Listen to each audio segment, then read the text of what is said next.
Tanış olun, ortancıl pişiyim Kodi.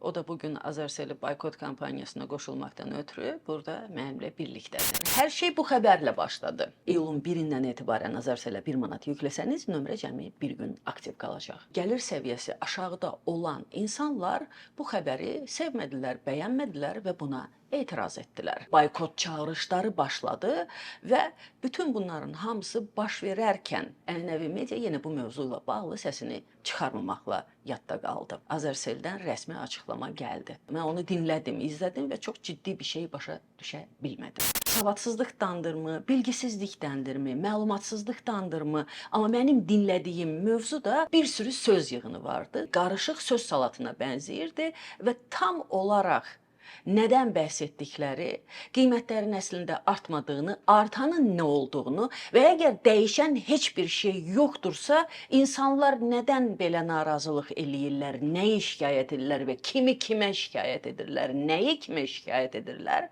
və bu bir şəkildə kölgə və qaranlıq olaraq qalmağa davam etdi. Ortaya bir informasiya atıldı və cəmiyyətdə bir şəkildə nəbz yoxlamasına başlanıldı və bu nəbz yoxlamasının negativ olduğunu gördükdən sonra rəsmi olaraq Azersel'in hüquq xidməti və hüquqşünasları yenə hüquqi bir dildə müştərilərinə, istifadəçilərinə izah etməyə çalışdılar. Gəlin Azersel'i boykot edək və ona alternativ olan digər GSM operatorlara abunə olaq səslənişi başladıktan sonra onsuz da bazarda çox böyük seçim yoxdur.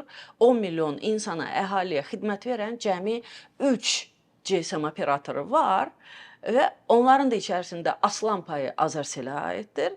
Başqa deyişlə Azersel bütün standartları özünə görə diktə edir və anında insanların köməyinə çatması gerəkən digər şirkət də, rəqib şirkət də qiymətləri qaldırdığına dair xəbərlərlə gündəmə gəldi. Və bu zaman mən o məşhur Jim Carrey'nin bir filmini xatırladım. Tupoy еще tupeye. Və gülməmək buna biraz istehza etməmək imkansızdır. Ənənəvi medianın və hökumətin dəstəklədiyi sosial media səhifələrinin heç bir şəkildə bu mövzu ilə bağlı gündəmi yaratmamaları, görmürəm, eşitmirəm, bilmirəm. Amerikada və yaxud dünyanın başqa bir yerində belə absurd və ya qeyri-adi, xoşa gəlməyən, ələ salınacaq bir mövzu olduğu zaman çox böyük məmnuniyyətlə palas-palas tirajlamalarla məşğul olarkən bu mövzu ilə bağlı səslərini çıxartmırlar. Niyə çıxartmırlar? Ona görə ki, Azersel əzəldən bəri, yarandığı gündən bəri Azərbaycan mediası üçün və çox müxtəlif media platformalarından ötürü sponsor qismində çıxış eləyən ən böyük şirkətlərdən biridir və bunu ən çox edən, ən aktiv edən və həqiqətən fəaliyyət göstərdiyi bu illər ərzində çox müxtəlif proyektlərə imza atmış çox böyük bir kampanyadır. Şəxsən mən özüm də Azərbaycan mediasında aktiv olaraq çalışdığım dönəmlərdə imza attığımız ən yaxşı proyektlər bir şəkildə Azersel tərəfindən sponsorluq edilən proyektlər idi. Və bu işbirliyi sadəcə Azərbaycan mediasında qalmadı. 3 il əvvəl 2022-ci ilin mart ayında Novruz Together deyə bir proyekt etdik. Bu Amerikada ilk dəfə bu formatda görülən bir proyekt idi. Bizim Amerika gündəliyi olaraq araşdırıb tapdığımız bir Azərbaycanlı musiqiçi, hansı ki Azərbaycan muğamını, milli musiqisini Amerikalı ifaçılarla birlikdə, Amerikalılarla birlikdə ifa edirdi. Fərqli aranjmanlarda təqdim edirdi və bu təqdimatların hamısını Amerikan publikasına edirdi. Azersel rəhbərliyi bizə telefon açdı və bu ortaq proyekti birlikdə icra etməklə bağlı bir təklif etdilər. Biz 3 ay boyunca çalışdıq. Həqiqətən çox uğurlu, çox yaxşı bir proyektdə icra etdik. Bundan sonra da bəlkə yenə bərabər işbirliyi içərisində olmaq ehtimalı azdır, çoxdur, ortadadır. Bu önəmli deyil. Var və də yoxdur. O da önəmli deyil. Ola da bilər, olmaya da bilər. Məsələ bu da deyil. Buna rəğmən mən bu mövzu ilə bağlı danışmağı özümə ar bilmirəm. Çünki əgər haqqında danışılması gerəkən mövzular varsa, onlar haqqında danışmaq mütləq lazımdır. Rəhbərliyin verdiyi açıqlamada şirkətin fəaliyyətinin istifadəçiləri üçün dünya standartlarına gəlməsi və gətirilməsi haqqında bir yerə toxunur. Bu dünya standartı deyərkən əslində dünyanın hansı tərəfindəki GSM operatorlarının standartlarından və yüksək keyfiyyətindən bəhs edirlər? Avropadanmı, Yaponiyadanmı, Çindənmi, yoxsa Amerikadanmı? Amerikanın içərisində bəli hamınızın bildiyi kimi tonlarla problem var. Tonlarla GSM operatoru da var. Onların içərisində çox böyük olanları var. Onların içərisində kiçik olanları var. Seçim hər zaman böyükdür. Konturlu dediyimiz sistemlə, öncədən ödəməli sistemlə satılan paketlər var və abonent sistemi ilə satılan paketlər var. Amma bütün bu paketlərin hamısının içərisində istər kiçik şirkət, istərsə böyük şirkətlərin verdikləri SMS haqqı və verdikləri yazışma haqqı, verdikləri internet limiti haqqı, verdikləri telefon danışığı haqqı konturlarla tək-tək hesablanmır. Bunlar limitsizdir.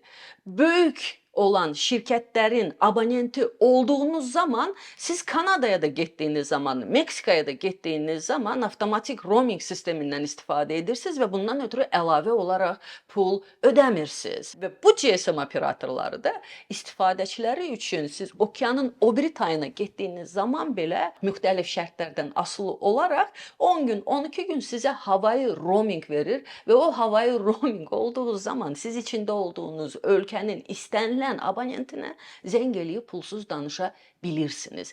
Və bu limitsiz xidmətlərdən istifadə etmək istəyirsinizsə digər ölkələrdə, siz ondan sonra yenə həmin GSM operatorunun şərtlərindən asılı olaraq hansısa simvolik bir pulu ödəməklə o xidmətlərdən yararlanmağa, faydalanmağa davam edirsiniz. Konturlu və kontursuz sistem arasındakı ən böyük fərqlərdən biri bilirsiniz nədir? Bax, bu telefon söhbətidir.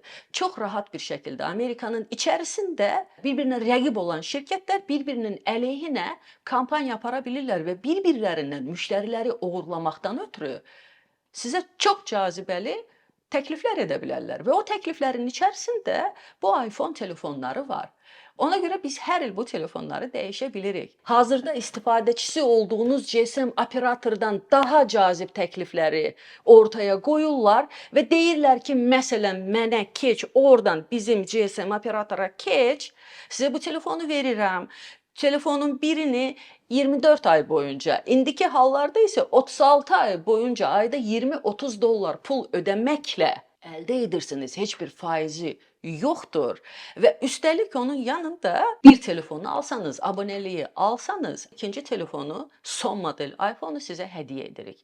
Və belə şərtlər var. Burada aylıq paketlər üçün insanlar 50 dollar, 100 dollar, 200, 250 dollar kimi məbləğləri ödəyirlər. Amma Amerikadakı minimum qazanclarla hər ay abonent və ya konturlu xidmətlərdən istifadə etməkdən ötürü GSM operatorlara ödənən məbləğlər faciəvi deyil və bu insanların gündəlik yaşamlarına, həyat şərtlərinə və standartlarına heç bir şəkildə zərbə endirmir. Bütün problemlərin hamısına ədalətli bir şəkildə yanaşmaq və onların hamısını ən gözəl şəkildə, ən doğru şəkildə müzakirə etmək qabiliyyətinə sahib olmağı arzulayaraq sağollaşıram. Bye.